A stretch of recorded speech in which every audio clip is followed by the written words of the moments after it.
1절.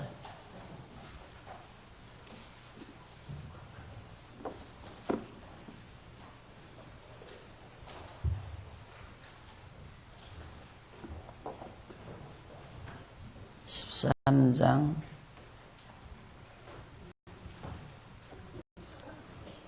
6절부터 아니에요? 1절부터 본거 합시다. 너희 중에 선지자나 꿈꾸는 자가 일어나서 이적과 기사를 내게 보이고 내게 말하기를 내가 본래 알지 못하던 다른 신을 우리가 조차 섬기자 하며 이적과 기사가 그 말대로 이룰지라도 너는 그 선지자나 꿈꾸는 자의 말을 청종하지 말라. 이는 너희 하나님 여호와께서 너희가 마음 다하고 성품을 다하여 너희 하나님 여호와를 사랑하는 이유를 알려 하사 너희를 시험하시니라. 너희는 너희 하나님 여호와를 순종하며 그를 경외하며 그 명령을 지키며 그 목소리를 청종하며 그를 섬기며 그에 부종하고 그 선지자나 꿈꾸는 자는 죽이라. 이는 그가 너희를 애굽 땅에서 인도하여 내시며 종되었던 집에서 속량하여 취하신 너희 하나님 여호와를 배반케 하려 하며 너희 하나님 여호와께서 네게 하라 명하신 도에서 너를 꿰어내고 말하였느니라. 이같이 하여 너희 중에서 악을 제할지니라. 지난 시간 이분 잠깐 조금 말씀드린 것 같아요. 하나님께서 이제 우리 이스라엘 백성들을 여호와 하나님께서 가나안 땅에 인도해 놓으시고 또 이스라엘 백성들이 여호와 하나님만을 경외하나 경외하지 않나 시험을 해보시려고, 그러면 시험해 보시려고 하나님이 어떠한 섭리를 하느냐면 선지자들에게 꿈을 꾸게 해요. 그리고 이적 기사를 행하게 한다. 선지자들이 이제 이적을 행하고 예언을 하고 꿈을 꾸고 이런 것들이 그대로 이루어요. 또 예언한 대로 예언이 그대로 이루어진다 말입니다. 이렇게 하나님이 하도록 하시겠다 이거예요. 그런데 왜 그렇게 하시느냐 하면 그런 식으로 이스라엘 백성들을 유혹하면 이스라엘 백성들이 그래도 여호와 하나님만을 의지하고 다른 신을 섬기나 안 섬기나 그것을 이제 시험해 보기 위해서 그렇게 한다 이 말입니다. 그러니까 하나님께서는 당신의 백성들의 신앙, 오직 여호와 하나님만을 경외하는 올바른 신앙을 가지는가 가지지 아니하는가를 하나님께서 알아보시려고 여러 가지 방법의 시험을 하신다는 사실을 우리 늘 기억을 하셔야 돼요. 생각해 보십시오. 예언한 대로 이루어지죠. 놀라운 이적 기사가 나타나죠. 꿈을 꿨는데 꿈대로 모든 일이 이루어지죠. 거기에 속지 않은 사람 누가 있겠어요? 거기에 따르지 아니할 사람이 없단 말입니다. 따라가지 잘못하면. 그래서 절대 그래도 너희들은 따르지 말고 그 선지자를 죽여버리라 이 말입니다. 이적 기사를 행하고 예언한 것을 그대로 이루는 한이 있더라도 그 선지자는 죽여버라. 이것이 지금 모세가 이스라엘 백성들에게 말하는 내용입니다. 그래서 이제 이 말씀은 뭘 뜻하느냐면 하나님께서 지금 모세를 통하여 하시는 그 말씀, 하나님께서 모세를 통하여 하시는 그 말씀을 기초로 해서 애굽 땅 종되었던 집에서 인도하여 내신 하나님 여호와 하나님만을 경외하라는 얘기입니다. 그러니까 대부분의 모든 지금 이 신약교회 시대인데도 이 신약교회 시대에도 이적 기사를 원하고 무슨 예언하기를 원하고 괴상한 역사가 나타나기를 바라는 성도들이 상당히 많죠. 이것이 얼마나 위험한 신앙인가를 알 수 있잖아요. 굉장히 위험한 신앙입니다. 굉장히 위험한 신앙 정도가 아니라 그건 근본적으로 위험한 신앙이에요. 이적 기사를 따른다거나 예언을 봤다, 환상을 보았다, 음성 들었다. 이게 모두가 다 굉장히 정말 잘못된 신앙이라는 거. 그런데 그것이 지난날 우리 한교회에 줄을 이루고 있는 신앙이었으니까 조금 기도하고 믿음 좋는 권사님들은 대부분 다 방 하나씩 만들어 놓고 점치는 예수전쟁이가 돼버리고 거기서 예언해주고 무슨 각종 축복기도 해주고 아수기도 해주고 그러면서 이상야릇한 짓들을 지금도 하고 있는 사람들이 많잖아요. 근데 그런 방식으로 해서 교회를 이루어 놓은 대부분의 교회들이 지금 찬바람이 점점 돌기 시작하지 않습니까? 이게 참 얼마나 잘못된 빗나간 신앙생활들이었는가를 쉽게 우리들이 이해할 수가 있습니다. 자, 그 다음 이제 13장 6절로 11절 1115페이지에 나오는 내용입니다. 13장 6절로 11절 보면 다른 신들을 섬기자는 가족과 친구를 죽이라는 겁니다. 여호와 하나님 이외에 다른 신을 섬기자라고 하면 가족이라도 죽이라 이래요. 또 죽이고 친구도 죽여보라. 일절 잘못된 신앙이 이질적인 신앙이 침범하지 못하도록 그래서 철저하게 구별하는 거죠. 그래서 이 성이라고 하는 걸 성별이라고 그러죠. 성별. 거룩하게 구별한다 그러는데 이 성별이라는 게 완전히 달라요. 하나님의 택한 백성과 택함받지 못한 백성들. 택한 백성들은 오직 성별의 기본 조건이 뭐냐면 오직 애굽 땅 종되었던 집에서 인도하여 내신 여호와 하나님만을 경외하고 그만을 부정하고 그의 말씀만을 순종하고 살아간 백성. 이렇게 딱 구별이 되어 있어요. 그게 바로 거룩한 구별, 성별된 백성이다. 이제 성별이라는 것이 어떤 속성적으로 이렇게 구별된 게 아니라 이처럼 하나님을 경외하는 신앙에 있어서 완전히 구별이 된다 하는 사실입니다. 그래서 모세는 지금 6절 보세요. 내 동복 형제나 내 자녀나 내 부모의 아내나 너와 생명을 함께하는 친구가 가만히 너를 꿰어 이르기를 너와 네 열조가 알지 못하던 다른 신들 곧 네 사방에 둘러있는 민족 혹 내게서 가깝든지 내게서 멀든지 땅 이 끝에서 저 끝까지 있는 민족의 신들을 우리가 가서 섬기자 할지라도 너는 그를 좇지 말며 듣지 말며 긍휼히 보지 말며 애석히 여기지 말며 덮어 숨기지 말고 너는 용서 없이 그를 죽이되 죽일 때에 네가 먼저 그에게 손을 대고 후에 뭇백성이 손을 대라. 그는 애굽 땅 종되었던 집들을 인도하여 내신 네 하나님 여호와에게서 너를 깨어 떠나게 하려 한 자니 너는 돌로 쳐 죽이라. 그리하면 온 이스라엘이 듣고 두려워하여 이 같은 일을 다시는 너희 중에서 행치 못하리라. 이건 절대 용납하지 못하도록 하는 내용입니다. 애굽 땅 종되었던 집에서 인도해내신 하나님 여호와 이 말이 신명기에 아주 자주 나오죠. 자주 나오는 이유는 매우 중요한 거니까.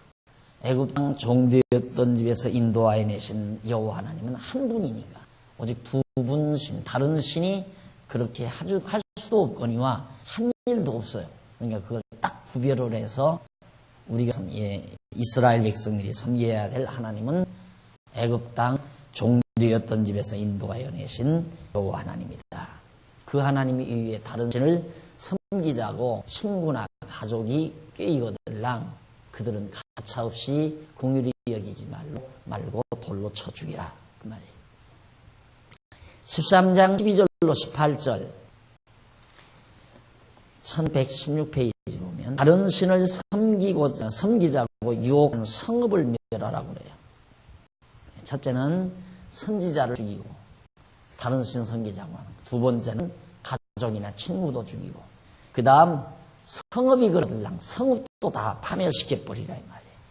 네 하나님 여호와께서 내게 주어 거하게 하시는 한 성읍에 대하여 내게 소문이 들리기를 너희 중 어떤 잡류가 일어나서 그 성읍 거민을 유혹하여 이르기를 너희가 알지 못하던 다른 신들을 우리가 가서 섬기자 한다 하거든 너는 자세히 묻고 살펴보아서 이런 가증한 일이 참 사실로 너희 중에 있으면 너는 마땅히 그 성읍 거민을 칼날로 죽이고 그 성읍과 그 중에 거하는 모든 것과 그 생축을 칼날로 진멸하고 또 그 속에서 빼앗아 얻은 물건을 다 거리에 모아놓고 그 성읍과 탈취물 전부를 불살라 네 하나님 여호와를 다 거리에 모아 네 하나님 여호와께 드릴지니 그 성읍은 영영이 무더기가 되어 다시는 건축됨이 없을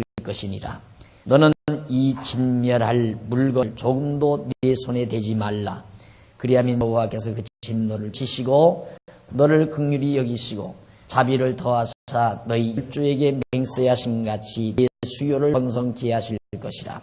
네가 만일 네 하나님 여호와의 말씀을 듣고 오늘날 내가 네게 명하는 그 모든 명령을 지켜 네 하나님 여호와의 목전에 정직을 행하면 이같이 되리라 라고 말합니다. 자, 결국 이제는 다른 신을 섬기려는 성읍도 남겨놓지 말아라. 왜? 그 이유는 지난번에도 제가 말씀드렸지만 이게 그 답습한다는 거. 우리들 생활도 그러잖아요. 좋은 습관은 절대 좋은 일은 잘 안 번져요. 좋은 일은 잘 번지지를 않고 나쁜 일, 좋지 않은 일은 순식간에 번져버려요. 순식간에. 그래서 유행이라고 하는 것은 건전한 유행이 안 돼요. 유행을 일으키는 사람들은 건전한 걸 유행으로 절대 안 돌아가니까 건전치 못한 방법으로 유행을 일으키면 순식간에 퍼져버려요. 그 유행이라는 거예요. 그게 인간의 타락성 때문에 그런 거거든요. 그러니까 이스라엘 백성에게 있어서도 다른 신 섬기자 하면 그 인간들이 왜 그러냐면 자꾸 뭔가 새로운 것을 찾아요.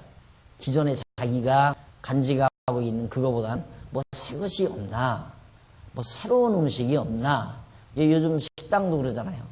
한 종류만 가지고 한 아이템만 한 메뉴만 가지고 5년, 10년이 끌어간다는 건 어렵습니다.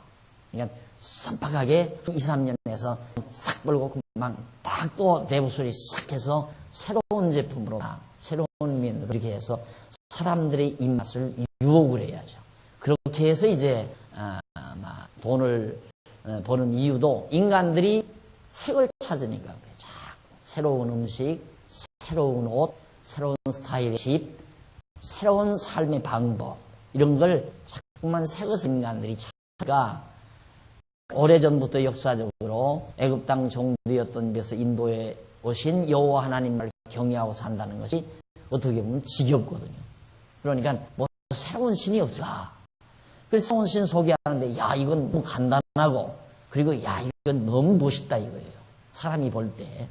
그 뭐 하나님 여호와 경외하는 것은 뭐 집 하나 지어놓고 제사장들이 뭐 이상한 옷 입고서 그저 뭐 양 한 마리 갖다 주면 그거 가지고 들어가서 제사장 다 해치우는데 이방 민족들이 신을 섬기면서 제사하는 방법을 보니까 막 엄청난 그 짐승으로 짐승 모습을 만들어 놓고 거기에다가 불을 지펴서 막 빨갛게 달궈요.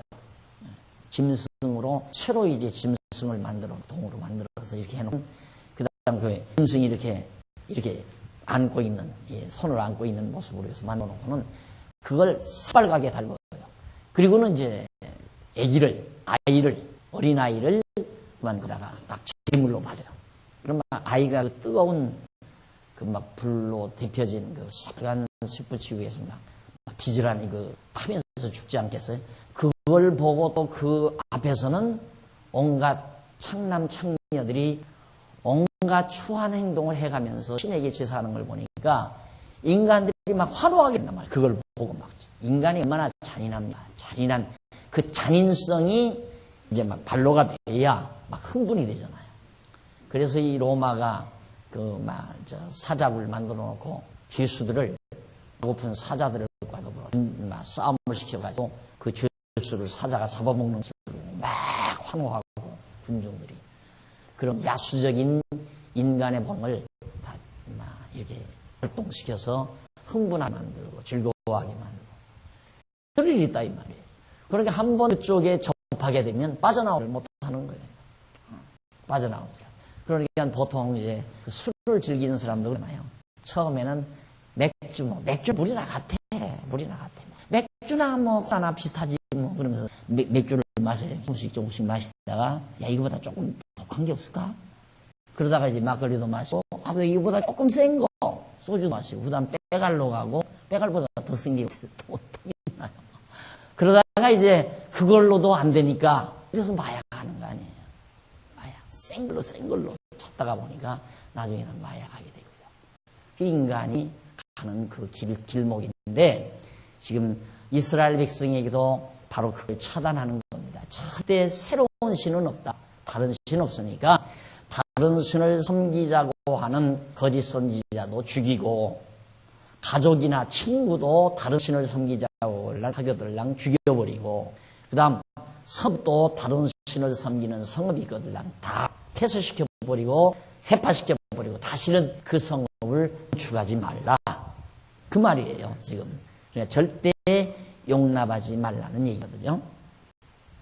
그것이 이제 13장 12절로부터 18절까지 나오는 내용이었습니다. 그 다음 넘어가서 역시 거기 1118페이지 위에서 네 번째 거기 보면 7절로 18절 거기 보면 특히 본문 17절 내에서 그리하면이라는 조건구 나오죠. 그리하면 접속사로 표현된 말 역시 그것도 레만이라고 하는데 이는 뭐 하기 위하여 또는 뭐 때문에라는 그런 뜻인데 그러므로 17절 내용은 여호와께서 진노를 그치시고 너를 긍휼히 여기시고 자비를 더하사 너희 열개 맹세하신 같이 내 수요를 번성케 하시기 위하여 너는 이 진멸할 물건을 조금도 손에 대지 말라. 그러니까 하나님께서 이스라엘 백성들 언약대로 그렇게 이루어서 쭉 가게 하시려고 하나님께서는 절대 그런 이방신들을 절대 용납하지 못하고 그렇게 해가는 것이다 하는 내용으로 그렇게 재번역이 돼야 된다는 얘기예요.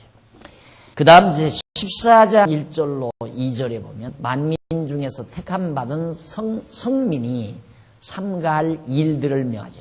이 성민, 거룩하게 구별된 성민. 이 성민들이 뭘 경계를 해야 되느냐. 삼가할 일이 뭔가. 첫째, 1절 나와요. 너희는 너희 하나님 여호와의 자녀나 죽은 자를 위하여 자기 몸을 베지 말며 눈썹 사이 이마 위의 털을 밀지 말라. 너는 너희 하나님 여호와의 성민이라. 여호와께서 지상 만민 중에서 너를 택하여 자기의 기업의 백성을 상우섰느니라 하고 거기 나옵니다. 그래서 여러분 그 이스라엘 특히 이제 성화 같은 거 이렇게 성화 그린 걸 보면 유대인들 대부분 수염을 안 밀잖아요. 얼굴에 이런 나온 털을 전혀 손을 대지 않습니다. 또 삼손에게도 보면 아기 낳았을 때 그때 그 털을 머리를 깎지 말고 계속 길리라고 그러죠. 거기에 무슨 신비한 조건이 있어서 그런 게 아닙니다.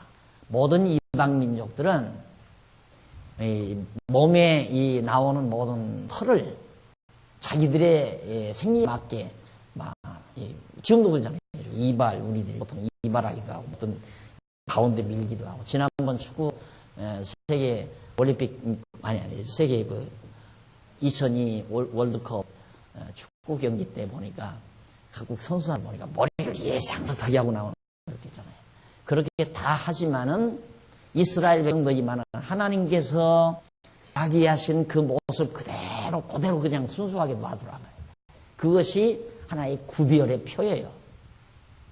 그러면 예를 들어 아이들이 늘 제가 쉽게 여러분들이 이야기 말씀드리지만 아버지 왜 저 사람들은 저 이마에 딱 밀으니까 깨끗하고 좋은데 왜 우리는 이마에 털을 밀잖아요. 이놈, 애굽 땅 종되었던 집에서 인도하여내신 여호와 하나님이 우리는 그거 밀지 말라고 그랬다. 그러니까 그거 밀지 않은 백성은 하나님의 거룩한 백성인 것이 드러나는 거죠.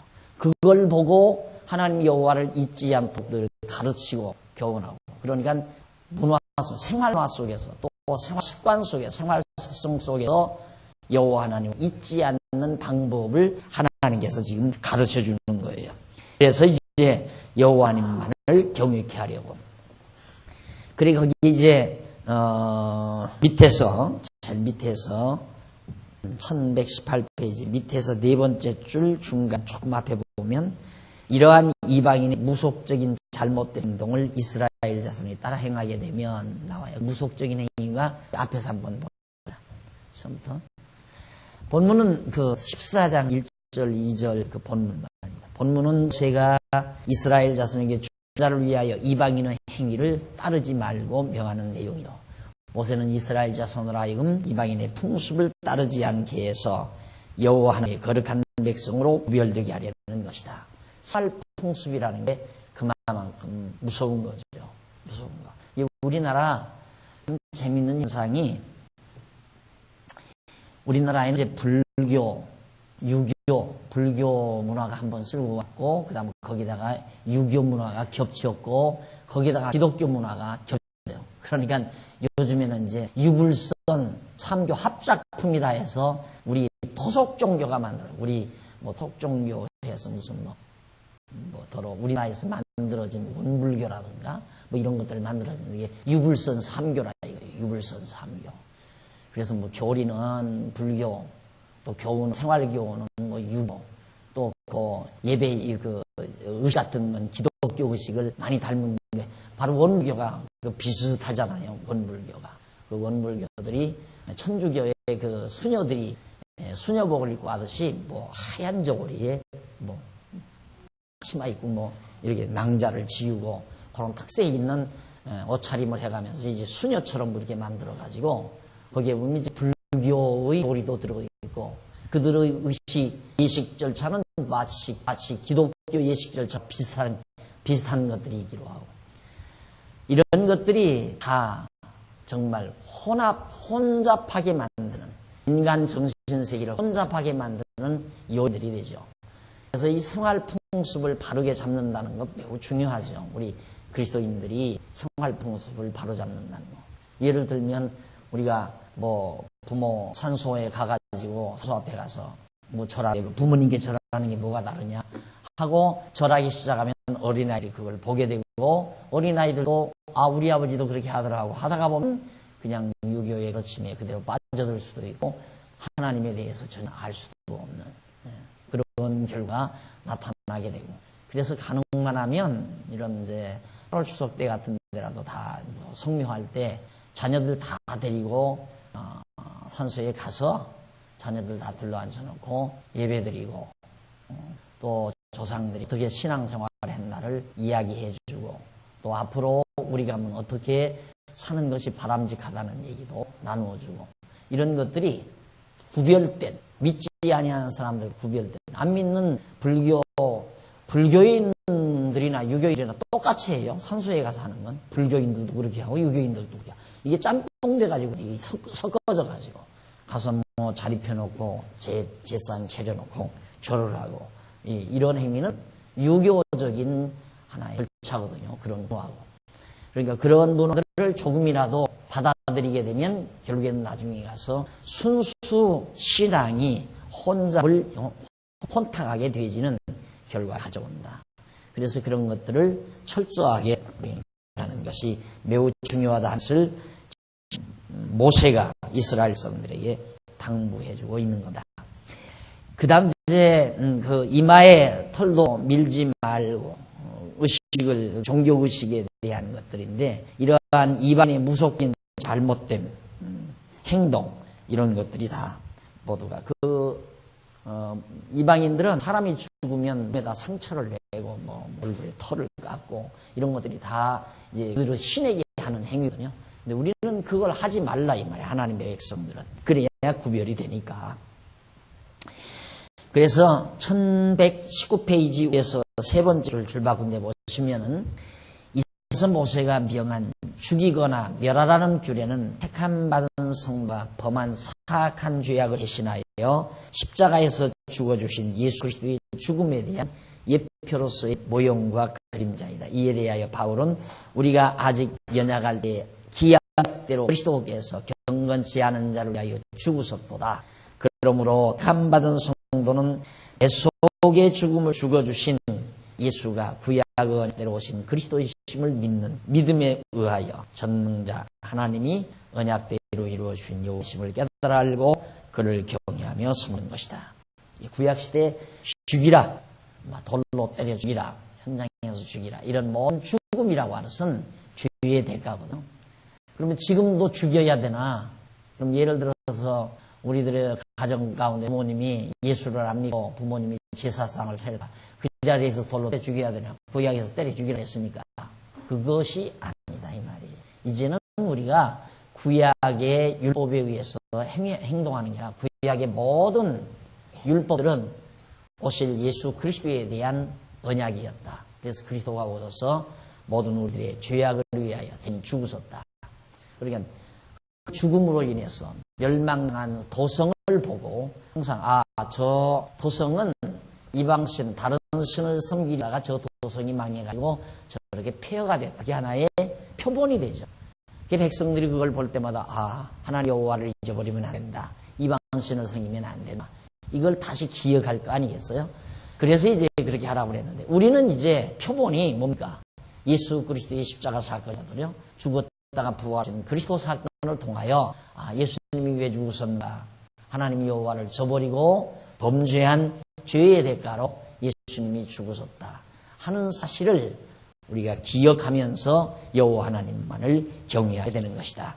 따라서 구약에서 하라는 대로 돌로 때려 죽이거나 멸하거나 이것은 신약교회 시대가 해야 하는 일은 아니다 이 말이에요. 자, 이렇게 해서 지금까지 신명기 12장에서 14장 2절까지 우리가 살펴봤는데 14장 2절까지도 살펴봤는데 그 내용은 모세가 이스라엘 자손에게 여호와 하나님을 섬기는 규례를 그런 규례들을 명하신 내용이었음을 우리가 확인한 바 있습니다. 자, 그러면 그 다음 우리는 1120페이지 넘어가서 한쪽 가로 2번 백성을 성별하는 규례가 나옵니다. 여기 성별이 나오죠. 백성을 거룩히 구별하는 규례. 어떻게 백성을 거룩히 구별하는가? 앞에서 물론 하나님을 섬기는 행위로도 구별이 돼요. 그런데 첫째로 뭘로 구별하느냐? 먹는 식물로 구별을 해요. 먹는 식물로. 가끔 이제 이걸 가르칠 때마다 아주 그런 생각을 하는데 물론 술, 담배 먹는다고 해서 그것이 죄가 돼서 지옥을 가거나 그런 건 아니지만 우리나라 한국교회로서는 상당히 하나의 좋은 하나의 생활 풍습이라고 생각을 해요. 너무 가난한 시절에 선교가 되다가 보니까 가난한 와서 선교사들이 와 보니까 완전 좀 무식한 사람이 술도 무식하게 먹잖아요. 그래 몽땅 술을 먹고 완전히 알코올 중독 환자들이 질비하고 그러니까 와서 근주 운동을 한 거예요. 당신들이 못 사는 것은 술 먹고 방탕하니까 못 산다. 그러니까 술을 먹지 말라. 그것이 한국교회 안에 미덕이 된 거예요. 서양 사람들은 술 조금씩 먹잖아요. 신자들도 다 술을 먹는다 이 말입니다. 담배도 다 피우고. 그런데 우리나라에는 우리나라 한국교회만 술, 담배를 금하는 그런 이제 선교가 벌어져서 그렇게 되졌는데 그건 어떤 의미에서는 좋게 됐다고 그래요. 보통 좋게 됐다고 생각을 해요. 어떤 사람들은 그렇게 생각하잖아요. 나 술, 담배 안 해. 자네 교회 나가나 그러잖아요. 술, 담배만 안 한다면 그냥 교회 나가나 자네 교회 나가나 그 말. 그게 하나의 이제 성도로서의 하나의 구별의 어떤 표징이라고 할까요? 그런 것들이 되어져 있는 거죠. 지금 구약에서 그 말이에요. 어떻게 이스라엘 백성을 그렇게 구별했는가 하나님께서 외형적으로 구별하는 거냐. 식물로서 성별을 했다 하는 얘기입니다. 신명기 14장 3절로 이 9절까지인데 여호와께서 모세를 통하여 이스라엘 백성에게 식물로서 성별하는 규례를 명하고 있습니다. 첫째, 1121페이지에 보면 14장 3절로 8절까지 보면 성민이 먹을 수 있는 정결한 짐승에 대해서 알려줍니다. 거룩한 백성들이 먹을 수 있는 짐승, 어떤 짐승은 먹고 어떤 짐승은 먹지 말라. 그렇게 해서 딱 구별을 해줘요. 그래서 이거 여러분 지난번에도 한번 레위기 할 때 배운 바 있을 거예요. 너는 가증한 물건 무엇이든지 먹지 말라. 너희의 먹을 만한 짐승은 이러하니 곧 소와 양과 염소와 사슴과 노루와 불구스름한 사슴과 산염소와 볼기흰 노루와 뿔린 사슴과 사냥들 무릎 짐승의 굽이 갈라져 쪽발도 되고 새김질도 하는 것은 너희가 먹을 것이니라. 다만 새김질을 하거나 굽이 갈라진 짐승 중에도 너희가 먹지 못할 것은 이것이니 곧 약대와 토끼와 사반 그것들은 새김질을 하나 굽이 갈라지 아니하였으니 너희에게 부정하고 돼지는 굽은 갈라졌으나 새김질을 못하므로 너희에게 부정하니 너희는 이런 것을 고기를 먹지 말 것이며 그 사체도 만지지 말 것이니라. 여기서 이제 성민이 먹을 수 있는 정결한 짐승의 표직이 뭐냐면 굽이 갈라지고 새김질하는 동물. 굽이 갈라지고 소처럼 굽이 갈라지고 새김질하는 동물. 쉽게 말해서 소나 양이나 염소죠. 이런 것들은 다 굽이 갈라지고 새김질을 합니다. 그런데 굽은 갈라졌는데 새김질 안 하는 돼지나 또 새김질을 하는데 굽이 갈라지지 않은 토끼. 토끼는 굽이 안 갈라졌잖아요. 발톱이 달렸잖아요. 그런 건 먹지 말라 그 말이에요. 간단히 우리가 정리해보면 굽이 갈라지고 새김질하는 동물은 초식동물이에요. 초식동물. 그래서 이제 그걸 먹으라 그런 얘기거든요. 그런데 굽은 갈라졌지만 새김질을 하지 아니하는 것은 비교적 초식, 풀만 먹는 게 아니라 다른 잡식 동물이랍니다. 돼지 같은 거. 그래서 이제 그건 먹지 말라. 가장 정결한 것은 초식 동물이 가장 정결한 짐승이고 대개 이 초식 멧돼지만 해도 사납잖아요. 그렇죠? 멧돼지만 해도 사나운데 이 초식 동물은 다 유합니다. 성품이. 소도 유하고 염소도 유하고 양도 유하고 성품이. 그걸 보면 성품이 유한 초식 동물들은 먹으라. 그걸 식물로 먹으라. 이것이 하나님께서 이스라엘 백성들에게 주어진 귀한 성별의 규례입니다. 음식으로 먹는 짐승으로서. 그래서 실제 이런 것들은 아마 식물학적으로도 이 음식 문화에도 굉장히 좋은 본보기가 된다고 생각을 해요. 실제로 우리가 그 음식을 먹는데도 이런 초식동물은 비교적 사람에게 유익하지만 초식동물이 아닌 것들은 사람의 몸에 그렇게 유익성만 있는 게 아니라 도리어 사람의 몸에 해로운 것들도 많이 있다는 건 이것은 우리가 이게 다 잘 알고 있는 것들이다. 그래서 하나님께서 당신의 백성들에게는 꼭 이처럼 성품이 유하고 초식동물, 성품이 유한 초식동물만을 먹도록. 그 이유는 왜 그러냐면 사나운 성품을 지닌 것들은 벌써 피가 그만큼 좋지 않잖아요. 피 자체도.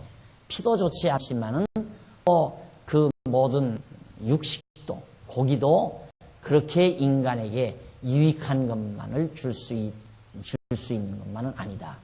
그래서 유순한 동물은 사람에게 그만큼 좋은 것을 성경이 말해주고 있습니다.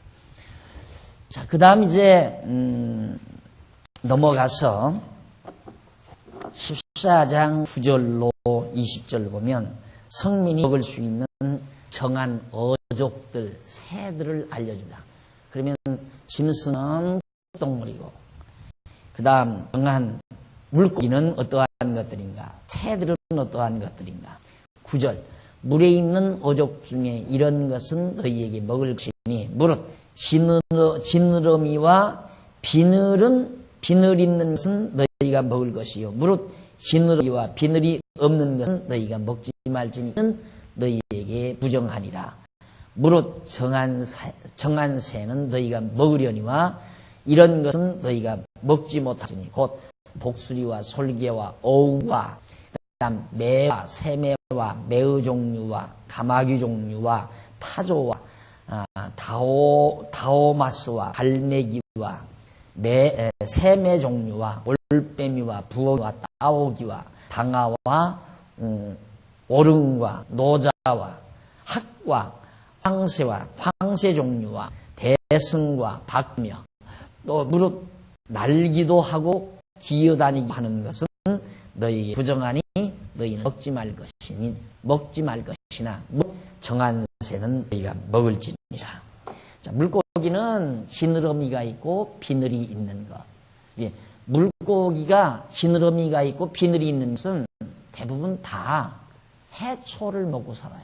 해초. 물 중간으로 떠다니면서, 물 위에나 물 중간, 수중 중간으로 이렇게 떠다니면서, 이게 떠다니려니까 지느러미가 필요하잖아요. 예.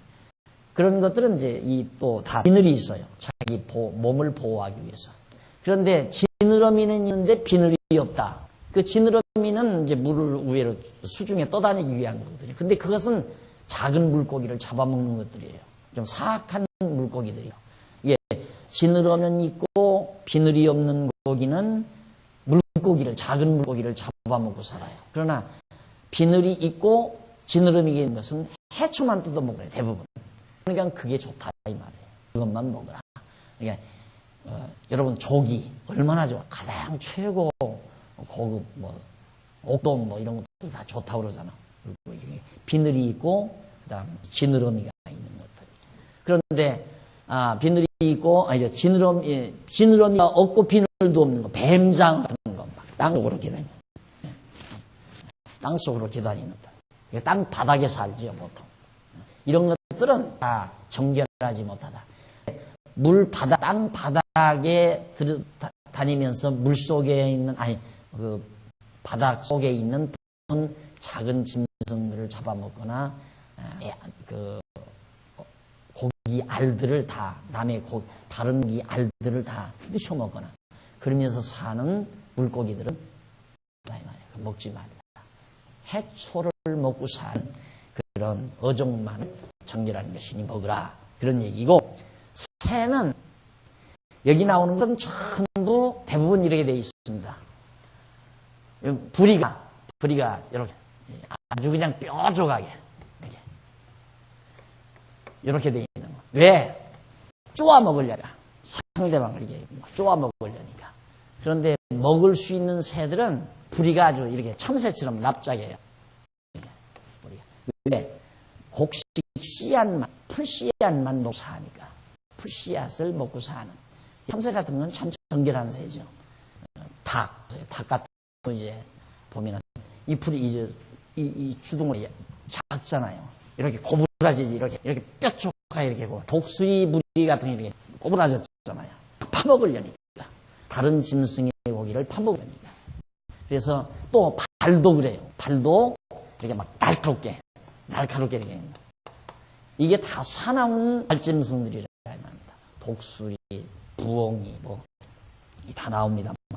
또 황새 종도 부리가 막 길지 않아요, 이렇게 길다. 이거 왜? 이 땅속에 있는 어패 같은 걸 쪼아서 먹고 살까? 고기 잡아 먹으려니까. 이렇게 왔다가 고기를 찍어서 먹으려니까 부리가 긴 거죠. 그래서 육식 동물이 육식을 하는 동물들은 거의 다 부정한 것이고, 초식, 열매나 씨앗을 먹고 사는, 곡식이나 열매를 먹고 사는 짐승은 모두가 다 정결한 것들이다. 어류나 공중의 새나 짐승이나 모두가 다. 하나님께서 이렇게 확실하게 먹을 것과 먹지 못할 것을 딱 구분해 놔서. 그런데 요즘에 이제 값비싸게 몇백만 원씩, 때로는 몇백만 원씩 팔리는, 몇십만 원, 몇백만 원씩 팔리는 짐승들. 이거 전부 다 성경이면 부정한 것들이에요. 지금 얼마 뱀을 수입한다고 그러잖아요. 뱀이 다 비늘이 있거든요. 뱀이 비늘은 있는데 뭐가 없어요. 지느러미가 없잖아요. 네, 가장 정결치 못한 그런 짐승인데 그걸 사람이 즐겨 먹어요. 왜? 내가 늘 강조하잖아요. 대개 약이라고 하는 건 독이거든요. 독이 들어있어야 약이 되거든요. 독이 있어야. 그런데 그 독이 있는 그런 짐승이기 때문에 먹으면 순간적인 효과가 싹 나는 것 같지만은 그것에 한번 우리의 인체의 모든 생세포가 자극이 된다면은 다른 약이 받지를 않아. 다른 약이 필요가 없어요. 그렇게 해서 결국에는 몸을 망쳐버리고 만나야 합니다. 그러니까 여러분 뱀탕 먹는 사람 눈을 가만히 보세요. 꼭 뱀 눈처럼 돼 있죠. 틀림없이 뱀 눈같이 돼요. 사람이 바뀌어지는 거예요. 완전히. 그래서 음식이라고 하는 것이 굉장히 인간성을, 그러니까 그 옛날 고서회 같은 데 보면은 태아교육, 엄마가 태중 아이를 태아에 가졌을 때 과일을 많이 먹었는지, 안 그러면 해물을 많이 먹었는지, 육식을 많이 먹었는지, 곡물을 많이 먹었는지, 이런 것에 따라서 아이가 육체가 강건하기도 하고, 머리가 총명하기도 하고, 재주가 있기도 하고, 등등, 그게 다 구별된다고. 그런 고서 같은 것도 있잖아요. 그러니까, 먹는 음식과 인성과 굉장히 밀접한 관계가 있는 거죠. 그래서, 하나님께서는 이스라엘 백성들 이처럼 분명히 먹을 거가 물론 지금도 그들은 명한 대로, 지금 유대인들은 그대로, 율법이 명한 대로, 그대로 지키고 살고 있죠. 그런 면에서 보아도 하나님께서 당신의 백성들에게 좋은 생활마, 음식 문화를 갖도록 구별되게 설명해 주셨다, 가르쳐 주셨다는 걸 알 수 있습니다. 그 다음 이제 음식으로서 그렇게 구별할 뿐만 아니라 14장 21절 1124페이지에 보면 14장 21절에 나오는데 죽은 것은 객이나 이방인에게 팔아버리라고 그렇게 말을 해요. 참 하나님께서 너희는 너희 하나님 여호와의 선민이라 무릇 스스로 죽은 것은 먹지 말 것이니 그것을 성중에 우거하는 자에게 주어 먹게 하거나 이방인에게 팔아도 아니라 그것을 성중에 우거하는 객에게 주어 먹게 하거나 이방인에게 팔아도 아니라 너는 염소끼를 그 어미의 젖에 삼지 말지니라. 자, 여기 보면 소가 예를 들어서 스스로 죽었다. 그건 아무리 소라 하더라도, 양이나 소라 하더라도 너희는 먹지 말라 이 말이에요. 너희는 먹지 말고 너희 성중 안에 온 백, 나그네, 하나님의 백성들이 아닌 나그네나 이방인들에게는 다 치워라요. 팔아도 된다. 이유는 간단하죠. 소가 그냥 스스로 죽어버리면, 그냥 소는, 원래 이스라엘 백성들은 소를 피를 흘리잖아요. 소를 잡을 때 피를 다 흘리고, 피는 다 잔에 뿌리고, 다 버리고, 피는 먹지 말라고 그랬는데, 그런데 소가 스스로 죽어버린 고기 속에 피가 다 그냥 들어있다 이 말입니다. 그러니까 스스로 죽은 고기인지, 정말 피를 뽑고 죽인 고기인지를 쉽게 알 수가 있는 거죠. 그래서 절대 피를 먹지 말아야 될 하나님의 백성들에게는 스스로 죽은 피는 안 된다. 왜? 피가 모든 고기 속에 다 스며 들어가 있었어. 그대로 안 빠져나오고 있으니까. 그래서 그건 못 먹되 이방 사람들이야 먹으면 어때요? 그 사람들에게 팔아도 된다. 상관없다 이 말이죠. 그리고 마지막에 거기 보면 염소 새끼를 그 어미의 젖에 삼지 말라는 그런 내용이 나옵니다. 염소 새끼를 그 어미의 젖에 삼지 말라. 그건 밑에서부터 11번째 줄, 밑에서 11번째 줄 뒷부분에 보시면은 그리고가 나오죠. 그리고 염소 새끼를 그 어미의 젖에 삼지 말라고 한 것은 이방인들이 그 같은 잔인한 요리 방법을 사용하고 있었기 때문에 그러한 요리 방법을 이스라엘 자손으로 하여금 따르지 못하게 하므로 이스라엘 자손을 이방인과 그렇게 구별되게 하려는 것이다. 이방인들은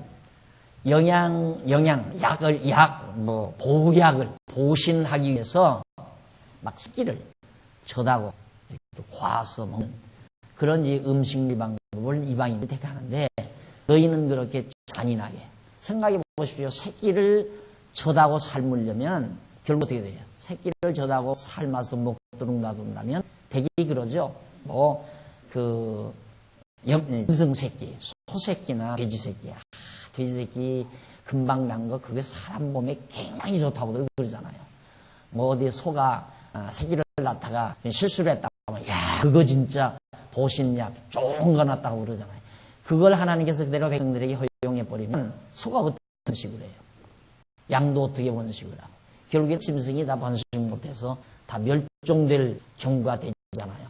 젖하고 새끼하고 삶아버리면 대가 이어져야 되는데 그래서 하나님께서는 그런 잔인한 방법으로 음식을 먹는 걸 금지할 뿐만 아니라 이러한 잔인한 요리 방법을 이스라엘 자손에게서 금하는 것이다. 그리고 염소새끼를 그 어미젖에 삶으면 염소가 멸종될 위험이 있을 뿐만 아니라 그 번식에도 많은 지장을 초래할 수밖에 없다. 그래서 이 모세는 정결한 염소의 번식을 저해하지 못하게 해요. 그렇게 구별된 이스라엘 백성으로 하여금 이방인들과 다르게 풍요로운 삶을 누리도록 하려는데 그 의도가 담겨져 있다는 얘기입니다.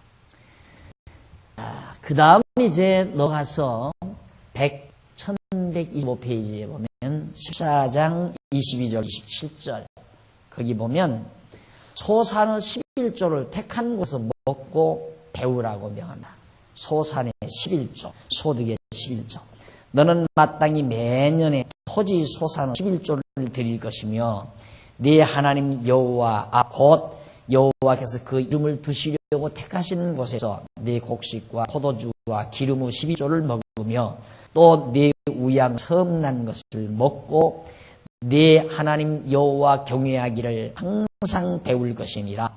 그러나 네 하나님 여호와께서 그 이름을 두시려고 택하신 곳이 네게서 너무 멀고 행로가 어려워서 그 풍부히 진 것을 가지고 갈 수 없거든. 그것을 돈으로 바꾸고 그 돈을 싸서 가지고 내 하나님 여호와의 택하신 곳으로 가서 무릇 내 마음에 좋아하는 것을 그 돈으로 사되 우양이나 포도주나 독주 등 무릇 내 마음에 원하는 것을 구하고 거기 내 하나님 여호와 앞에서 너와 내 권속이 함께 먹고 즐거워할 것이며 내 성읍에 거하는 레위는 너희 중에 분깃이나 기업이 없는 자니 또한 저버리지 말지니라 하는 얘기입니다. 자, 11조, 아주 말 많은 11조에 관한 내용이 여기 나옵니다. 하나님께서 이 11조도 예를 들어서 과수원을 경영하거나 목장을 경영했을 때 1년 소득의 열의 하나를 11조를 구분을 해서 그걸 이제 하나님께 드리고 그걸 먹고 즐기라는 얘기예요. 이유는 간단해요. 이유는 하나님께서 지난 한 해 동안도 우리에게 이렇게 풍요로움을 주셨다는 얘기죠. 그걸 잊지 않고 기억하게 하는 겁니다. 그래서 10의 1조를 가져다가 그걸 가져오는데 너무 많아가지고 그 먼 데서부터 예루살렘 가져오기가 그렇잖아요. 예를 들어서 1년 동안 100마리가 소득이 됐다 그러면 10마리를 이걸 하기가 힘들잖아요. 지금 같은 분이야 추락에다 싣고 가면 되지만은 아니까 그럴 때에는 10마리를 팔아서 돈으로 싸가지고 가가지고 예루살렘에 가서 자기 마음에 드는 걸로 사가지고 이제 그렇게 드리라. 그래서 그 예수님 당시에 보면 이제 예수님이 성전에 올라가니까 비둘기 장사가 나왔잖아요. 비둘기 장사. 그러니까 비둘기 장사가 많았다는 얘기는 그 당시에 백성들의 생활이 궁핍했다는 걸 단적으로 말해줘. 백성들의 생활이 부유했으면 소장사들이 많았죠. 소장사나 양장사. 그런데 백성들의 생활이 궁핍하니까 적은 재물인 비둘기 그걸 돈으로 사서 이제 돈으로 가지고 다른 이방 나라의 많은 제2세들이 이제 절기를 지키려고 6월절 비둘기를 지키려고 와가지고 돈으로 비둘기를 사는 거예요. 돈으로 비둘기를 사니까 화폐가 안 통하잖아. 그러니까 돈 바꾸는 사람도 있는 거예요. 돈을 바꾸는 사람들. 유대인들의 돈으로 바꿔야 되니까. 환전소도 나오고, 그 다음 비둘기 사들도 나오고. 그래서 돈 바꾸는 사람들과 비둘기장 장사들, 이들을 예수님이 왜 하나님의 집을 갖다가 강도의 구렬로 만드느냐고 책망을 하면서 예수님께서 혼을 낸 사실이 바로 여기 이 내용과 관련이 있는 겁니다. 그래서 백성들이 돈을 가지고 와서 짐승을 사서 그걸로 제물을 드리고, 그리고 그걸 또 잡아서 다시 먹고 즐기면서 하나님 여호와의 은총을 찬양, 그런 축제를 벌이라는 것이 바로 지금 22절로 27절까지 내용이에요.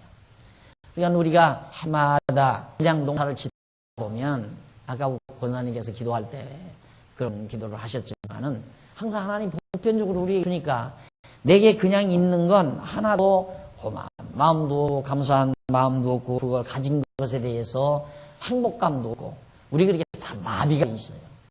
그러니까 내가 볼 때에는 행복할 조건이 없는 게 아니라 행복을 느낄 수 있는 감각이 다 무뎌진 거죠. 그래서 늙는다는 게 뭐냐? 감각이 무뎌진다는 말로 늙는다는 말을 바꿀 수 있거든요. 내가 언젠가도 그랬죠? 처음에 처음에 신혼 시절에는 나 이거 뜨거워서 안 돼. 좀 틀어다 줘. 이러고 자기 남편의 애교를 떨어요. 이거 나 뜨거워서 못 듣는다고.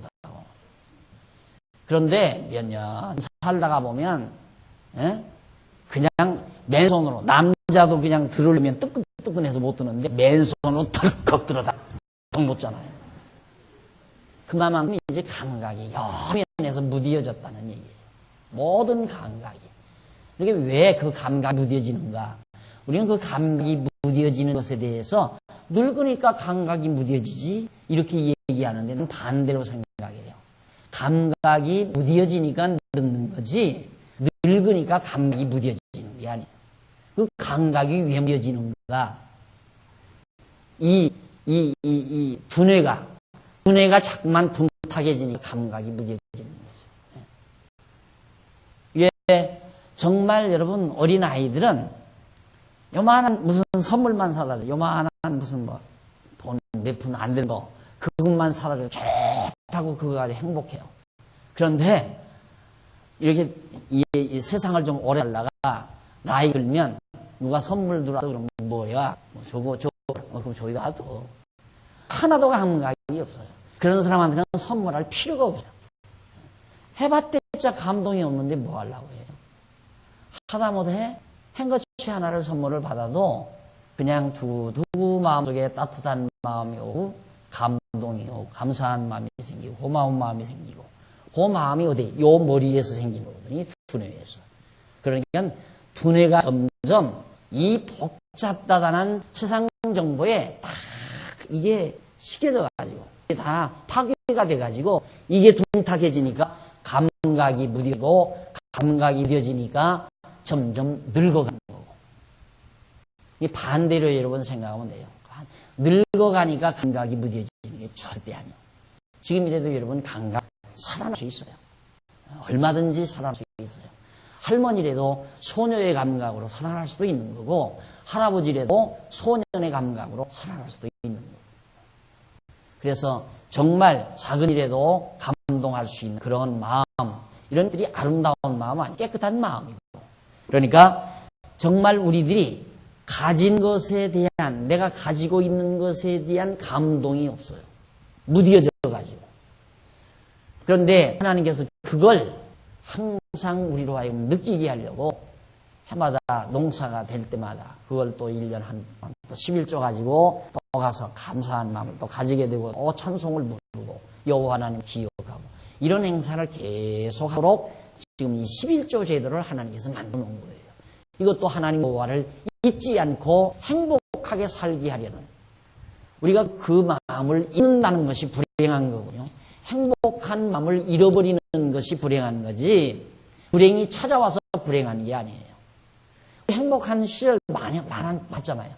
행복한 조건도 많았고 행복한 일들도 많았고, 그런데 그 행복했던 감각이 한 이틀 지나니까 다 없어져 버렸어요. 우리 그 노년부들 그게 참 좋아하죠. 다 잊어버렸죠. 아직 안 잊어졌어요? 안 잊어졌어요? 안 잊어져서 아직 젊은 거예요. 그 행복했던 순간, 그걸 지금도 계속 기억해야 젊음이에요.